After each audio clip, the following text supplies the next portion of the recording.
ಪ್ರೀಸ್ the lord. ಕ್ರಿಸ್ತನಲ್ಲಿ ಪ್ರಿಯ ದೇವಜನರೇ, ನಿಮ್ಮೆಲ್ಲರಿಗೂ ಶ್ರೀ ಯೇಸು ಕ್ರಿಸ್ತನ ಮಧುರ ನಾಮದಲ್ಲಿ ಶುಭ ವಂದನೆಗಳು. ಈ ದಿನದ ದೇವರ ವಾಕ್ಯ ಕೀರ್ತನೆಗಳು 136 4ನೇ ವಚನ. ಮಹತ್ ಕಾರ್ಯಗಳನ್ನು ನಡೆಸುವುದಕ್ಕೆ ಆತನೊಬ್ಬನೇ ಶಕ್ತನು, ಆತನ ಕೃಪೆಯು ಶಾಶ್ವತವಾದದ್ದು. Psalms 136 verse 4. He alone performs great miracles. His love is eternal. ಹೌದು, ನಮ್ಮ ದೇವರ ಕೃಪೆ ಶಾಶ್ವತವಾದಂಥ ಕೃಪೆಯಾಗಿದೆ. ಆತನು ನಮ್ಮನ್ನು ಕರುಣಿಸುವಾತನಾಗಿದ್ದಾನೆ. ಆತನು ನಮಗಾಗಿ ಯುದ್ಧ ಮಾಡುವಾತನಾಗಿದ್ದಾನೆ. ಮಹತ್ ಕಾರ್ಯಗಳನ್ನು ಮಾಡುವಾತನಾಗಿದ್ದಾನೆ. ನಮ್ಮ ದೇವರ ಕೈಯಿಂದ ಅಸಾಧ್ಯವಾದ ಕಾರ್ಯ ಯಾವುದೂ ಇಲ್ಲ. ನನ್ನ ಪ್ರಿಯ ದೇವಜನರೇ, ಇಂದು ನಿಮ್ಮ ಜೀವಿತದಲ್ಲಿ ಹೋರಾಟಗಳು ಉಂಟಾಗುತ್ತಾ ಇವೆಯಾ? ನಿನ್ನ ಜೀವಿತದಲ್ಲಿ ಸಮಸ್ಯೆಗಳು ಬಂದಿವೆಯಾ? ಹೇಗೆ ನಾನು ಸಮಸ್ಯೆಗಳನ್ನು ಎದುರಿಸಲಿ ಎಂಬುದಾಗಿ ತಿಳಿಯದೆ ಹೋಗಿ ನೀನು ಪರಿತಪಿಸುತ್ತಾ ಇದೆಯಾ? ರೋಗಕ್ಕೆ ತುತ್ತಾಗಿರುವೆಯಾ?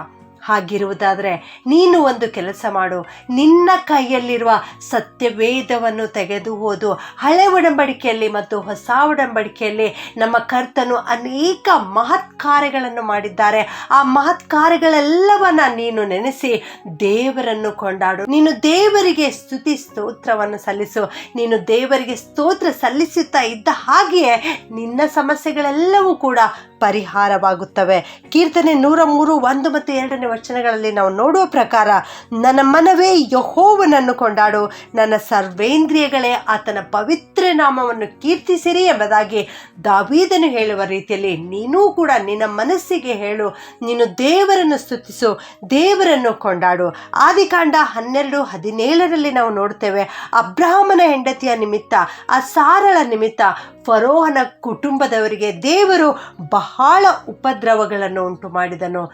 ಆ ಸಾರಳನ್ನ ಸುರಕ್ಷಿತವಾಗಿ ಕಾಪಾಡಿದನು. ಸಾರಳು ಮತ್ತು ಅಬ್ರಹಾಮನ ಜೊತೆಗಿದ್ದು ದೇವರು ಅಲ್ಲಿ ಯುದ್ಧ ಮಾಡಿದರು. ಆದ್ರಿಂದ ಈ ದೇವರನ್ನ ನೀನು ಸ್ತುತಿಸು, ಈ ದೇವರನ್ನು ನೀನು ಕೊಂಡಾಡು. ಆದಿಕಾಂಡ 14:20 ನಾವು ನೋಡುತ್ತೇವೆ, ಸೊದೋಮ್ ಗೋಮೋರ ಪಟ್ಟಣದಲ್ಲಿದ್ದ ಲೋಟನನ್ನ ಶತ್ರುರಾಜರು ಬಂದು ಹಿಡಿದುಕೊಂಡು ಹೋಗಿದ್ದರು. ಆಗ ಅಬ್ರಹಾಮನೊಂದಿಗೆ ದೇವರು ಬಂದು ಆ ಶತ್ರುಗಳನ್ನು ಬಡೆದೋಡಿಸಿ, ಶತ್ರುಗಳನ್ನು ಸೋಲಿಸಿ ಲೋಟನನ್ನ ಹಿಂತಿರುಗಿ ಪಡೆದು ಬರಲಿಕ್ಕೆ ದೇವರು ಸಹಾಯ ಮಾಡಿದರು. ಆದುದರಿಂದ ಅಲ್ಲಿ ಮಲ್ಕಿಜೇದೇಕನು ಈ ರೀತಿ ಹೇಳ್ತಾನೆ, ಪರಾತ್ಪರನಾದ ದೇವರು ನಿನ್ನ ಶತ್ರುಗಳನ್ನು ನಿನ್ನ ಕೈಗೆ ಒಪ್ಪಿಸಿದ್ದಕ್ಕಾಗಿ ಆತನಿಗೆ ಸ್ತೋತ್ರ ಎಂಬುದಾಗಿ. ನೀನು ಕೂಡ ಲೋಟನನ್ನು ತಪ್ಪಿಸಿದ ದೇವರೇ ನಿನಗೆ ಸ್ತೋತ್ರಪ್ಪ. ಅಬ್ರಹಾಮನೊಂದಿಗಿದ್ದು ಲೋಟನನ್ನು ಬಿಡಿಸಿ ತರಲಿಕ್ಕೆ ಸಹಾಯ ಮಾಡಿದ ದೇವರೇ ನಿನಗೆ ಸ್ತೋತ್ರ ಎಂಬುದಾಗಿ ನೀನು ದೇವರನ್ನು ಸ್ತುತಿಸು, ದೇವರನ್ನು ಕೊಂಡಾಡು. ಆದಿಕಾಂಡ 31:24 ನಾವು ನೋಡ್ತೇವೆ, ಯಾಕೋಬನಿಗೆ ನಾಶ ಮಾಡಬೇಕು, ಯಾಕೋಬನ ಜೊತೆ ಯುದ್ಧ ಮಾಡಬೇಕು ಎಂಬುದಾಗಿ ಅವನ ಮಾವನಾದ ಲಾಬಾನನು ಬರುತ್ತಾ ಇದ್ದನು. ಅಂದೇ ದೇವರು ಅರಾಮ್ಯನಾದ ಆ ಲಾಬಾನನ ಕನಸಿನಲ್ಲಿ ಬಂದು ಯಾಕೋಬನಿಗೆ ನೀನು ಏನೂ ಅನ್ನಬೇಡ ಎಂಬುದಾಗಿ ಹೇಳಿದರು. ಹೌದು ನನ್ನ ಪ್ರಿಯ ದೇವಜನರೇ, ನಿನ್ನ ವಿರೋಧವಾಗಿಯೂ ಕೂಡ ಶತ್ರುಗಳು ನಿನ್ನ ಮೇಲೆ ಬಿದ್ದು ಯುದ್ಧ ಮಾಡುವುದಾದರೆ, ನಿನ್ನ ಕುರಿತು ಅಲ್ಲ ಸಲ್ಲದ ಮಾತುಗಳನ್ನು ಆಡುತ್ತಿರುವುದಾದರೆ ನೀನು ದೇವರನ್ನು ಸ್ತುತಿಸು. ಅಂದು ಲಾಬಾನನಿಗೆ ಹೇಳಿದ ದೇವರು ಇಂದು ನಿನ್ನ ಶತ್ರುಗಳಿಗೂ ಕೂಡ ಹೇಳುತ್ತಾರೆ, ನಿನಗೆ ಏನೂ ಅನ್ನಬೇಡ, ನಿನ್ನ ಮೇಲೆ ಬಿದ್ದು ನಿನಗೆ ಹಾನಿ ಮಾಡಬೇಡ ಎಂಬುದಾಗಿ ದೇವರು ಹೇಳಿ ನಿನಗೋಸ್ಕರ ದೇವರು ಯುದ್ಧ ಮಾಡುವಾತನಾಗಿದ್ದಾನೆ. ಆದಿಕಾಂಡ 33ನೇ ಅಧ್ಯಾಯದಲ್ಲಿ ನಾವು ನೋಡ್ತೇವೆ, ಯಾಕೋಬನು ತನ್ನ ಅಣ್ಣನಾದ ಏಸಾವನ ಕುರಿತು ಭಯಗ್ರಸ್ತನಾಗಿದ್ದನು.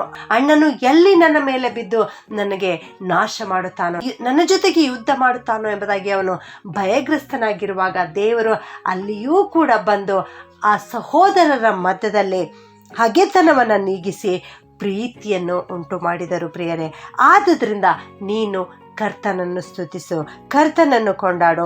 ಆದಿಕಾಂಡ 35:5 ನಾವು ನೋಡ್ತೇವೆ, ದೇವರು ಹುಟ್ಟಿಸಿದ ಭಯವು ಸುತ್ತಮುತ್ತಣ ಊರುಗಳಲ್ಲಿ ಇದ್ದರಿಂದ ಆ ಊರಿನವರು ಯಾಕೋಬನ ಮಕ್ಕಳನ್ನು ಹಿಂದಟ್ಟಿ ಬರಲಿಲ್ಲ ಎಂಬುದಾಗಿ. ಹೌದು ನನ್ನ ಪ್ರಿಯ ದೇವಜನರೇ, ನೀನು ದೇವರನ್ನು ಸ್ತುತಿಸುವುದಾದರೆ ನಿನ್ನನ್ನು ಹಿಂದಟ್ಟಿ ಬರುವ ಶತ್ರುಗಳ ಹೃದಯದಲ್ಲಿ ದೇವರು ಭಯವನ್ನು ಉಂಟು ಮಾಡುತ್ತಾರೆ. ನಿನ್ನ ಮೇಲೆ ಬಿದ್ದು ಅವರು ಏನೂ ಮಾಡುವುದಿಲ್ಲ. ಆದುದರಿಂದ ಹಿಂದೆ ಈಗಲೇ ಈ ಕ್ಷಣದಿಂದಲೇ ನೀನು ದೇವರನ್ನು ಸ್ತುತಿಸಲಿಕ್ಕೆ ಪ್ರಾರಂಭಿಸು. ನಿನ್ನ ಕೊರತೆಗಳೆಲ್ಲವೂ ನೀಗುತ್ತವೆ, ನಿನ್ನ ಸಮಸ್ಯೆಗಳೆಲ್ಲವೂ ನೀಗುತ್ತವೆ. ನಿನ್ನ ಜೀವಿತದಲ್ಲಿ ಇಂದಿನಿಂದ ಮಹತ್ ಕಾರ್ಯಗಳು ಉಂಟಾಗುತ್ತವೆ. ಪ್ರಾರ್ಥನೆ ಮಾಡಿಕೊಳ್ಳೋಣ. ಪ್ರೀತಿಯ ಪರಲೋಕದ ತಂದೆಯಾದ ದೇವರೇ, ನಿಮಗೆ ಸ್ತೋತ್ರ ಉಂಟಾಗಲಿ ಕರ್ತನೆ. ನೀವು ನಮ್ಮೆಲ್ಲರನ್ನ ಆಶೀರ್ವದಿಸಿ ಪ್ರೀತಿಸಿ ನಡೆಸುತ್ತಾ ಇದ್ದೀರಿ ತಂದೆ, ಅದಕ್ಕಾಗಿ ಸ್ತೋತ್ರಪ್ಪ. ನೀನು ಸ್ತುತಿಗಳ ಮಧ್ಯದಲ್ಲಿ ವಾಸಿಸುವಾತನಪ್ಪ. ನಿನ್ನನ್ನು ಸ್ತುತಿಸ್ತೇವೆ ಸ್ವಾಮಿ, ನಿಮ್ಮನ್ನು ಕೊಂಡಾಡುತ್ತೇವೆ ಕರ್ತನೆ. ನೀವು ಸತ್ಯವೇದದಲ್ಲಿ ಅನೇಕರ ಜೊತೆಗಿದ್ದು ಅವರಿಗಾಗಿ ನೀವು ಯುದ್ಧ ಮಾಡಿ ಅವರನ್ನು ತಪ್ಪಿಸಿ ಕಾಪಾಡಿ ರಕ್ಷಿಸಿದ್ದಕ್ಕಾಗಿ ನಿಮ್ಮನ್ನು ಕೊಂಡಾಡುತ್ತೇವೆ ದೇವ. ನಿಮ್ಮನ್ನು ಸ್ತುತಿಸ್ತೇವೆ ಸ್ವಾಮಿ. ಈ ವಾಕ್ಯ ಕೇಳಿಸಿಕೊಳ್ಳುತ್ತಿರುವ ಪ್ರತಿಯೊಬ್ಬರನ್ನು ಆಶೀರ್ವಾದ ಮಾಡು ಕರ್ತನೆ. ಇವರಲ್ಲಿ ಅನೇಕರು ಸಮಸ್ಯೆಗಳಿಗೆ ಈಡಾಗಿದ್ದಾರೆ ಕರ್ತನೆ ಅಪ್ಪ.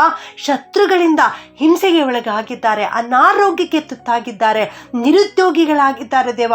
ಇವರೆಲ್ಲರೂ ಎದುರಿಸುತ್ತಿರುವ ಈ ಸಮಸ್ಯೆಗಳಿಂದ ಇವರಿಗೆ ಬಿಡುಗಡೆ ಕೊಡು ಸ್ವಾಮಿ. ಇಂದಿನಿಂದ ಇವರು ನಿನ್ನನ್ನು ಸ್ತುತಿಸಲಿಕ್ಕೆ ಪ್ರಾರಂಭಿಸಿದ್ದಾರಪ್ಪ.